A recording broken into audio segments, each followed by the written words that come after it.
దేవుని నామానికే మహిమ కలిగినగాక. దేవుని వాక్యాన్ని ధ్యానం చేద్దాం. కీర్తనల గ్రంథం 54 అధ్యాయం 2వ వాక్యం. Sam number 54 verses 2. దేవా, నా ప్రార్థన ఆలకింపుము, నా నోటి మాటలు చెవిని పెట్టుము. నీతిమంతుడైన దావీదు దేవునితో ఇలాగన్నారు, దేవా నా ప్రార్థన ఆలకింపుము, నా నోటి మాటలు చెవిని పెట్టుము. దావీదు దేవునితో ఎందుకు ఇలాగన్నారు? దావీదునికి తెలుసు తన నోటి నుంచి వచ్చి మాటకి శక్తి ఉంది అని.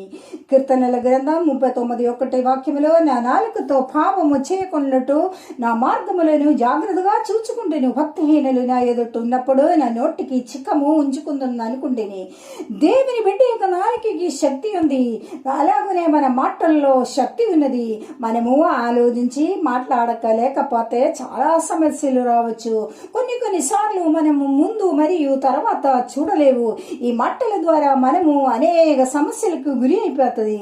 మనము త్వరగా మాటలు వినాలి, నెమ్మదిగా ఆలోచించి ఉత్తరం ఇవ్వాలి. సామెతల గ్రంథం 18:21 వాక్యము, జీవ మరణములు నాలుక వశము, దాని యందు ప్రీతిపడు వారు దాని ఫలము తిందురు. దేవుడు అబ్రహాముతో, నీకు ఒక్కడై ఉన్న నీ కుమారుని అనగా నీవు ప్రేమించు ఇస్సాకును తీసుకొని మోరియా దేశమునికి వెళ్ళి దహన బలిగా చెయ్యమని చెప్పారు.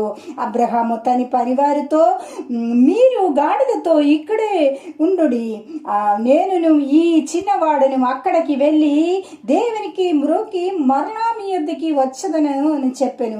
ఈ యొక్క మాటలో ఉన్న శక్తిని చూడుము.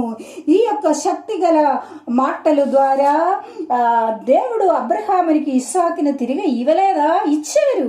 మన యొక్క నోటి మాటను నిదానించి ఆలోచించి మాట్లాడాలి. దేవుని బిడ్డ నోటి నుండి వచ్చే ప్రతి మాటకి శక్తి ఉంది. త్వరపడి మాట్లాడి జగడము మరియు సమస్యలో పడకూడదు. హల్లెలూయా. God bless you.